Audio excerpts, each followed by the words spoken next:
Video చూస్తున్నావు అంటే 100% నువ్వు ఒక ఆస్పైరింగ్ డైరెక్టర్. బట్ నువ్వు ఆల్రెడీ ఇండస్ట్రీలో ఎస్టాబ్లిష్డ్ అయిన డైరెక్టర్ అయినా, ఆల్రెడీ ఇండస్ట్రీలో ఏడీగానో, కో డైరెక్టర్ గానో, అసోసియేట్ డైరెక్టర్ గానో పనిచేస్తున్న డైరెక్టర్ అయితే ఈ వీడియో నేను 100% షేర్ చేస్తుంది.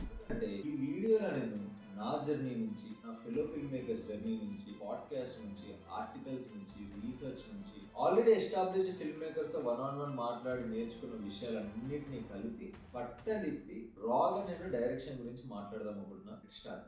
డైరెక్షన్ అనేది చూస్ చేసుకోవాలంటే మొట్టమొదటి చేయాల్సిన పని ఆస్క్ యువర్ సెల్ఫ్ వై. ఎందుకు డైరెక్షన్? స్టేజ్ మీద డైరెక్టర్లు మాట్లాడే స్పీచ్ చూసా, పాన్ ఇండియా లెవెల్లో డైరెక్టర్లు కొట్టే సక్సెస్ లో చూసా, మరి ఇంటర్వ్యూలో డైరెక్టర్లు మాట్లాడే పర్సనల్ జర్నీ నుంచి ఇన్స్పైర్ అయ్యాం. ఈ మూడిట్లో ఏ కారణాల వల్ల నువ్వు డైరెక్టర్ అయిదాం అనుకుంటున్నావు అనుకో, రాంగ్ ప్లేస్. అట్లున్నది నేనున్నది ఏమన్నా కరెక్ట్ పాత అంటే నాకు కూడా తెలియదు. But I know why I want to become a director. నాకు కథలు చెప్పడం అంటే ఇష్టం. నీకు కూడా నాలాగా కథలు చెప్పడం ఇష్టమైనంత మాత్రాన్ని నువ్వు డైరెక్టర్ అవ్వాల్సిన అవసరం లేదు. నీ కథల్ని, స్టోరీస్ ని బయటికి చెప్పడానికి there are multiple art forms. Poetry ఉంది, స్టోరీ టెల్లింగ్ ఉంది, స్టాండప్ ఉంది, ర్యాప్ ఉంది. ఇట్లా చెప్పుకుంటూ పోతే ఎన్నో ఆర్ట్ ఫార్మ్స్ ఉన్నాయి. వీటిలో నువ్వు డైరెక్షన్ ఎందుకు చూస్ చేసుకోవాలంటే, నాకు పర్సనల్ గా నా కథల్ని మనుషుల ద్వారా జనాలకి చూపించడం అంటే చాలా ఇష్టం. ఆ క్యారెక్టర్స్ ని డిజైన్ చేయడం, ఆ క్యారెక్టర్స్ లో ఉన్న డెప్త్ ని, ఆ క్యారెక్టర్స్ లైఫ్ లో కాన్ఫ్లిక్ట్స్ ఇంట్రడ్యూస్ చేసి ఆ క్యారెక్టర్ ఎంత స్ట్రాంగ్ గా డెవలప్ అవుతుంది. ఆ క్యారెక్టర్ అరౌండ్ గిమ్మిక్లు ఆడడం, గేమ్ ఆడడం నాకు మంచి మజానిస్తుంది. అండ్ దాన్ని విజువల్ ఫార్మాట్ లో పెట్టి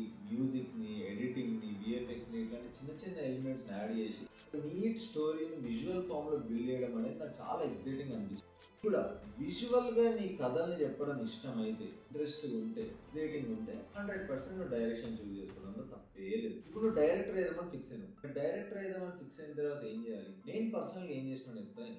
నేను కార్పొరేట్ లో జాబ్ చేస్తున్నప్పుడు డైరెక్టర్ అనుకున్నప్పుడు నాకు కొన్ని క్వశ్చన్స్ వచ్చినాయి. ఈ డైరెక్షన్ ఫీల్డ్ లో ఒక సినిమా హిట్ అవ్వచ్చు, ఫ్లాప్ అవ్వచ్చు, సక్సెస్ఫుల్ డైరెక్టర్ అవ్వచ్చు, ఫెయిల్ డైరెక్టర్ కూడా అవ్వచ్చు. కానీ ఏం జరిగినా సరే, సినిమా హిట్ అయినా, ఫ్లాప్ అయినా, సక్సెస్ వచ్చినా రాకపోయినా, ఈ జర్నీని మాత్రం నేను ఎంజాయ్ చేస్తూ ఉంటాను. లైఫ్ అంతా కూడా ఈ ప్రాసెస్ ని నేను చేయగలిగితే, లైఫ్ అంతా కూడా నాకు ఎక్కడ కూడా బోర్ కొట్టకుండా, ఎవ్రీడే నాకు ఎక్సైట్మెంట్ ఇస్తూ, ఎవ్రీడే నాకు ఎంజాయ్మెంట్ ఇస్తూ కనుక ఈ ప్రాసెస్ ఉంది అంటే 100% ఈ ప్రాసెస్ ని నేను అడాప్ట్ చేసుకోవాలి. This is where I want to spend the rest of my life అని డిసైడ్ అయ్యాను. కానీ ఈ ప్రాసెస్ ని ఎట్లా ఎంజాయ్ చేయాలి? నీకు ఫేమ్ వచ్చినా, ఈ ఫేమ్ వచ్చినా, హిట్ వచ్చినా, ఫ్లాప్ వచ్చినా, నీకు పైసలు వచ్చినా రాకపోయినా, regardless of time, fame, money and success, every film making సంబంధించి నువ్వు ఏదో పని చేస్తూ ఉండాల్సిందే. అండ్ ఆ పని చేస్తున్న ప్రతిసారి నీకు ఎక్సైట్మెంట్ ఉండాల్సిందే. నీకు ఏ రోజైనా ఎక్సైట్మెంట్ లేక, నీకు బోర్ కొట్టినా, ఇరిటేషన్ వచ్చినా, అసలు ఏం చేస్తున్నా నా లైఫ్ తో అనే క్వశ్చన్స్ వచ్చినాయి అంటే ఈ ఫీల్డ్ నీకు కరెక్ట్ కాదు. ఇమ్మీడియట్ గా డ్రాప్ అయిపోయి వేరే ఫీల్డ్ ని చూస్ చేసుకో. ఇలా ఒక డీప్ థాట్ ప్రాసెస్ అంతా గో త్రూ అయ్యి నన్ను నేను కన్విన్స్ చేసుకొని,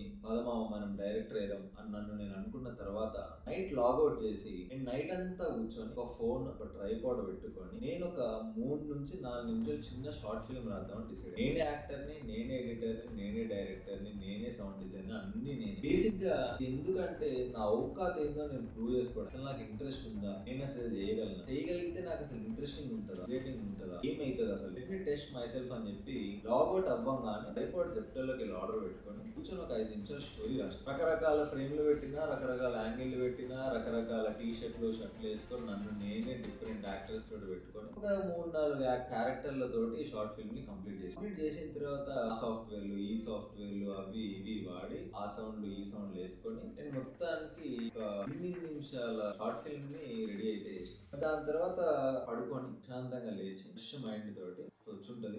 కష్టపడ్డాం, 8 గంటలు పడుకోకుండా చేసినాం, నెక్స్ట్ లెవెల్ వచ్చి ఉంటదేమో అని కూర్చొని ఓపెన్ చేస్తే నా మీద నాకే అసహ్యం వేసింది. గలీజ్కి వచ్చింది షార్ట్ ఫిల్మ్ అనేది. బట్ ఇది నేను ఎవ్వరికి చూపించాల్సిన అవసరం లేదు కాబట్టి, దీని మీద ఎవ్వరు పైసలు పెట్టలేదు కాబట్టి, ఇది నేను ఏదో ఆడియన్స్ కి చూపించి పైసలు సంపాదించాలి అనుకోవట్లేదు కాబట్టి ఇంత ఫరక్ పడలేదు. బట్ ఈ ప్రాసెస్ వల్ల నేను తెలుసుకున్నది ఏంటంటే, నేను 8 గంటలు ఆల్రెడీ 10 hours లాగిన్ టైం తర్వాత 8 గంటలు నేను కూర్చొని ఇక్కడ నేను రాసి, ఫోన్ లో షూట్ చేసి, ఎడిట్ చేసి, ఈ 8 hours ప్రాసెస్ ఏదో ఈ 8 hours ప్రాసెస్ అంతా కూడా చాలా ఎక్సైట్మెంట్ ఇచ్చింది. చాలా కొత్త విషయం నేర్చుకునేలా చేసింది. ఒక డిఫరెంట్ పర్స్పెక్టివ్ అయితే నాకు క్రియేట్ చేసింది లైఫ్ మీద. ఇలా నేను అప్పుడు అనుకున్నా, 8 గంటలే నీ లైఫ్ ఎట్లుందంటే, ఎవ్రీ డే నువ్వు యాజ్ అ ఫిల్మ్ మేకర్ గా బ్రతుకుతూ ఉంటే నీ లైఫ్ ఇంకెంత ఎక్సైట్మెంట్ ఉంటుంది, ఇంకెంత ఇంట్రెస్టింగ్ ఉంటుంది, ఇంకెంత ఛాలెంజింగ్ ఉంటుంది. అది నన్ను బాగా ట్రిగర్ చేసి, చాలా మనం డైరెక్టర్ అయ్యామని చెప్పి నేను జాబ్ లో రిజైన్ చేసాను. నువ్వు కూడా అట్లనే ఫస్ట్ నువ్వు ఫిల్మ్ పనికొస్తావా లేదా, డైరెక్షన్ చేయడం ఇష్టమా లేదా అనేది 100% టెస్ట్ చేసుకో. ఎందుకంటే డైరెక్టర్ అయిదామని వచ్చిన వాళ్ళు చాలా మందికి సినిమాలు చూడడం ఇష్టం ఉంటుంది కానీ సినిమాలు చేయడం ఇవ్వడానికి ఇష్టం ఉండదు. సినిమాలు చూడడం వేరు, సినిమాలు చేయడం వేరు. ఈ సినిమాలు చూడడమే ఇష్టమా, సినిమాలు చేయడం కూడా ఇష్టమా అనేది ఏమని తెలియాల్సిందే. ఈ క్లారిటీ లేకుండా నువ్వు వచ్చినావంటే మాత్రం బిస్కెట్ చేసుకుంటావు. ఇప్పుడు నువ్వు డైరెక్టర్ అయిదామని ఫిక్స్ అయ్యి ఎలాంటి డైరెక్టర్ అయితే ఎలాంటి సినిమాలు తీస్తావు? కమర్షియల్ సినిమాలు తీస్తావా, ఆర్ట్ సినిమాలు తీస్తావా? కమర్షియల్ సినిమా అంటే ఏంటి, ఆర్ట్ సినిమా అంటే ఏంటి మాట్లాడుతున్నాం. కమర్షియల్ సినిమాకి ఆర్ట్ సినిమాకు ఉన్న డిఫరెన్స్ ఏందో ఇప్పుడు మనం మాట్లాడుతున్నాం. కమర్షియల్ సినిమా మెయిన్ గోల్ ఎప్పుడైనా సరే జనాల్ని ఎంటర్టైన్ చేయడం, పైసలు సంపాదించడం మీద ఉంటుంది. ఆర్ట్ సినిమా మెయిన్ గోల్ ఎప్పుడు కూడా ఐడియాస్ ఎక్స్ప్రెస్ చేయడం, సొసైటీని రిఫ్లెక్ట్ చేయడం అండ్ రియల్ లైఫ్ ని చూపించేదాని మీద ఉంటుంది. Commercial cinema majorly wide audience, mass, class అన్నిటిని కలిపి అందరినీ టార్గెట్ చేస్తుంది. ఆర్ట్ సినిమా ఏమో ఓటీటీస్ లో లేదా ఫెస్టివల్స్ లో చాలా స్మాల్ గ్రూప్ ఆఫ్ ఆడియన్స్ ని టార్గెట్ చేస్తూ ఉంటుంది. కమర్షియల్ సినిమా అనేది ఫార్ములా అండ్ హీరో బేస్డ్ ఉంటుంది, చాలా డ్రామాటిక్ ఉంటుంది. ఆర్ట్ సినిమాకి వచ్చేసరికి చాలా రియలిస్టిక్ గా, స్లోగా, చాలా లాంగ్ టేక్స్ తో ఎమోషన్ మీద డిపెండ్ అయి ఉంటుంది. కమర్షియల్ సినిమాలో క్యారెక్టర్లు చాలా ఎక్స్ట్రావెంట్ ఉంటుంది. పెద్ద పెద్ద బంగ్లాలు, పెద్ద పెద్ద ఇల్లు, పెద్ద పెద్ద స్టోరీలు, పెద్ద పెద్ద ఫ్లాష్ బ్యాక్ ఉంటాయి. రియలిస్టిక్ సినిమాకి వచ్చేసరికి, ఐ మీన్ ఆర్ట్ సినిమాకి వచ్చేసరికి మన ఇంటి పక్కనోడు, ఇంట్లో పన్నోడు, మన దోస్తుగాడు, మన అమ్మ, మన అయ్యో, ఈ క్యారెక్టర్ల నుంచి వాళ్ళకున్న చిన్న చిన్న ప్రాబ్లమ్స్ గురించి ఉంటుంది. కమర్షియల్ సినిమాస్ లో లార్జ్ స్కేల్ లైటింగ్, కలర్ఫుల్ గా విఎఫ్ఎక్స్ లో రిచ్ సెట్లు ఉంటాయి. ఆర్ట్ సినిమాకి వచ్చేసరికి real location, gorilla film making, natural lights వీటి మీద ఉంటుంది. ఎడిటింగ్ బేస్ వచ్చేసి కమర్షియల్ సినిమాస్ లో చాలా ఫాస్ట్ గా ఫ్లాషింగ్ ఉంటుంది. ఆర్టిస్టిక్ సినిమాలకు వచ్చేసరికి అలా స్లోగా, అలా నిదానంగా, చాలా బోరింగ్ కూడా ఉంటుంది. కెమెరా వర్క్ వచ్చేసరికి కమర్షియల్ సినిమాస్ లో స్టైలిష్ షాట్లు, గ్రాండ్ విజువల్స్ ఉంటాయి. మన ఆర్ట్ సినిమాకి వచ్చేసరికి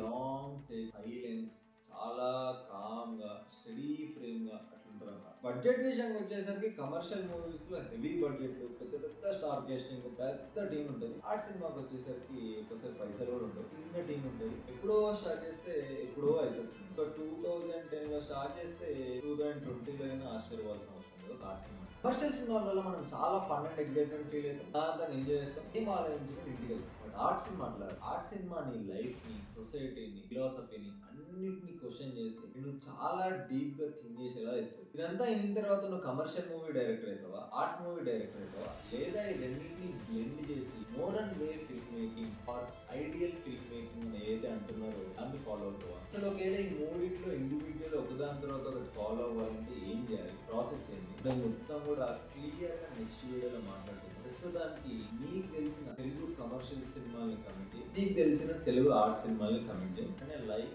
షేర్,